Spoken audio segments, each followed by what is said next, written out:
Hey friends, what's up? Ash here, welcome back to Gents.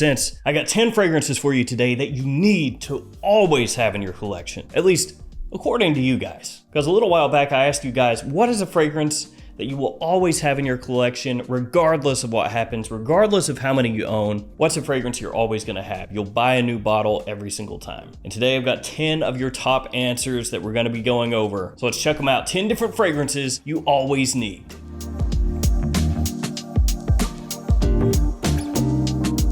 I'll have these linked in the description below. Feel free to check them out down there. And if you would like some codes for shopping to save yourself some money, 10 to 20% depending on the website, pause the video, here's some codes.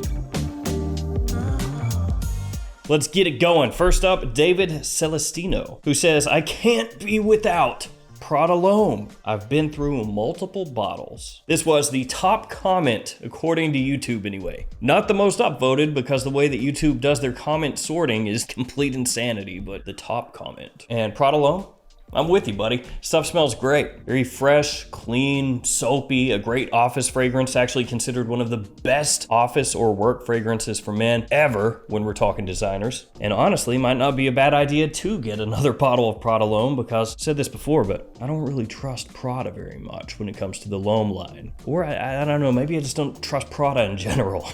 They're a little discontinuation happy sometimes. Prada Homme Intense in the US, kind of hard to find. And that really goes for most of the Prada Homme flankers. So the original, sign me up. And actually, kind of need one myself. I've only got about 30% left here. Maybe it's 35, I don't know. Anthony James Kane says, it's crazy to think about, but it's gotta be Versace Dylan Blue for me. The one that beats all my perfumes in terms of compliments. Yeah, when you're talking blue fragrances, you are talking the language, you are speaking the language of compliments. Because for a lot of people, blue fragrances are worn because of their compliment factor and their versatility. And yeah, Dylan Blue has got both of those. And that is one of the big positives about Dylan Blue, is that it does get great compliments, it does have great versatility, and it's a little bit more affordable than some of the other big name blue fragrances out there like Sauvage, Bleu de Chanel, or Y. But it gets the job done just the same. And I think that Dylan Blue makes a great year-round fragrance. You can wear it during the winter, you can wear it during the summer, during the day, during the evening, on a date, to work, it doesn't matter. So I could see a lot of people just running right through that fragrance, going through a bottle, buying another, going through a bottle, buying another. Gonna butcher this one,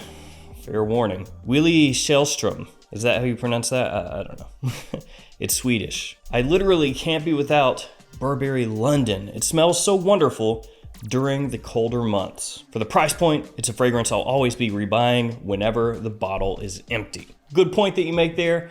It is affordable. Burberry London, not gonna cost you all that much from discounters, and 100% worth the price. I think this stuff is fantastic. During fall and winter time, it is a standout fragrance. It has a port wine accord to it, along with tobacco, cinnamon, and just overall a very warm, cozy, spicy scent profile. A lot of people will think of this as the fragrance of the holidays. So around November, December, this one is like the star of the show. A lot of people go out of their way to make sure to wear Burberry London basically every New Year's during every major family holiday. Heaven's Blade 100. Up next says, the only fragrance I have ever repurchased is Terre d'Hermès Parfum. Not the Eau de Toilette, the Parfum. I love that scent and always will. I also can't see myself allowing Toy Boy, Herod, Witty and Gold 2 Sahara, Hassavat, and Born in Roma Coral Fantasy to ever not be in my collection. We're gonna just go with the first one there. That makes it easier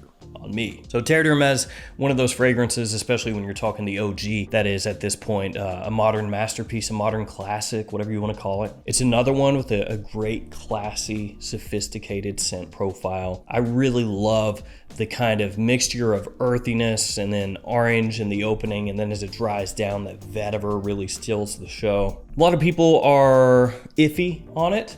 Especially the opening, where they think it's just not quite pleasant enough for them. I think it is awesome. Masterpiece. Derek Roach up next. Hey man, you copied the first sentence here almost word for word. The only fragrance that I've ever repurchased was Spicebomb Night Vision Eau de Toilette. It's also the only full-size bottle I've ever gone through, and I now have over 200 bottles. You worked your way all the way through Night Vision Eau de Toilette while still having over 200 other bottles to choose from. What? Spicebomb Night Vision EDT though is, once again, a big compliment puller. Has a nice, very appealing sweetness to it that a lot of people are gonna be drawn to. I also think that Night Vision Eau de Toilette is a little bit more youthful leaning than pretty much every other Spicebomb. So even though this one got a lot of hate from the fragrance community, if you're looking for something that is very versatile, easy to wear, and extremely appealing to the masses, Night Vision will do that for you. Now I need you guys to cast your votes since we got 2 fragrances here, extremely different, and really I'm only doing this because the first sentence was almost the same. Cast your votes in the comments. Terre d'Hermès Parfum or Night Vision Eau de Toilette. Which of those 2 are you taking? You can only take one for your collection.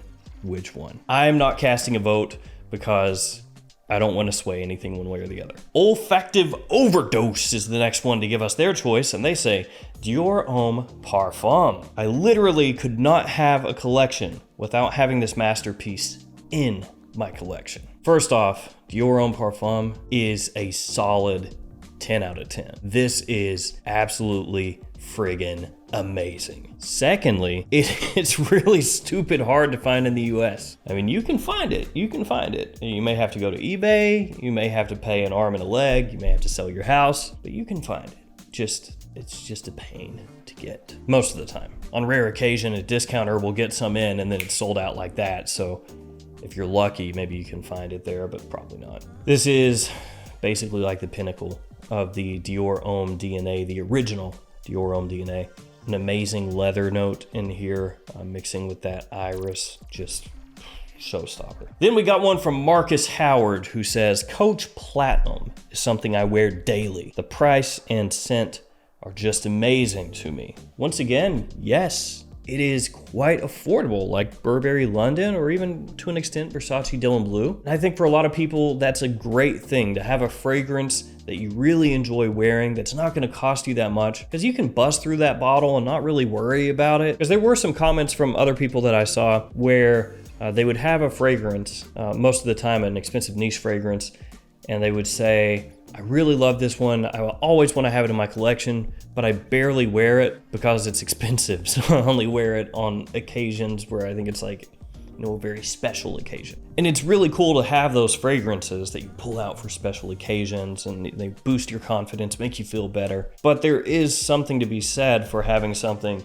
that's just really affordable and something you don't have to worry about. Yo, is it a special occasion? Is it special enough that I can wear this?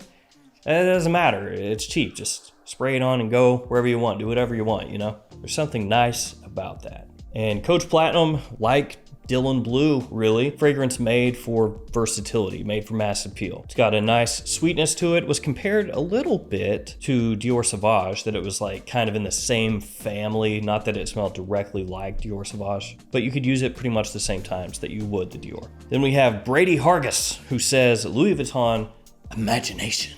From the first time I smelled it, I knew I couldn't have a collection without it. This is a top-notch freshie for spring and summertime. Just extremely classy while still having a little juiciness, sweetness, a green edge to it. Smells awesome. But you would expect that because it's Louis Vuitton, which means it's freaking expensive. And also in general, Louis Vuitton is releasing very nice fragrances, both fresher and deeper scents. I'm gonna butcher a name again, as always. Lufifi Guilana. Can't be without Sauvage Eau de Toilette just because it's so easy to wear for when I want to take walks along the beach while listening to music or to run errands. Also, if I can get a backup bottle of Acqua di Gio Profumo before end of year, I'll be very happy in life. So awesome. Something so simple. I got this bottle of Acqua di Gio. My life is complete. So Sauvage has made an appearance here, and frankly, I bet there are a lot of guys out there who would say Sauvage Eau de Toilette. After all, one of the best-selling fragrances of all time. So that means that a lot of people are buying and rebuying and rebuying and rebuying until the end of time, which means for a lot of people, this would be the answer. I will always have Sauvage because compliments, compliments, compliments, longevity, projection, beast mode, blah, blah, blah. And as you say, it is easy to wear, whether you're walking on a beach or running errands. And we have come to the final fragrance in this video, submitted by Thomas Damston, who says, I can't be without Prada Luna Rossa Black. The boost of confidence I get with that fragrance is unbelievable, even better when paired with an all black outfit, because the fragrance is named black, so you wear black and it's like a combo that increases the power or something. I don't know. It's like video game speak. Pair this with this and then the power of your skill just doubles, right? Luna Rossa Black is awesome though. That is my favorite fragrance in the Luna Rossa lineup. I do like it more than Ocean, both versions of Ocean. I like it more than Carbon. I think it's very unique compared to other things on the market today. The Tonka in there smells fantastic. It's got this great sweetness, like a rubber kind of edge to it, which doesn't sound good, but it is good. Just a fantastic fragrance. I love Luna Rossa Black. And knowing Prada, they're gonna be like, what's that? Luna Rossa Black, he likes that? Discontinue it. We'll show him. Just wait. Next year, we will be blessed with Luna Rossa Ocean Parfum. Yeah. So there we go. 10 different fragrances that are must-owns according to you guys. Again, cast your votes. Night Vision, Terre d'Hermes. I got a feeling which one I think is gonna win, but you never know. Thank you all for hanging with me. Stay safe out there. I'll see you tomorrow with another fragrance video. See you later.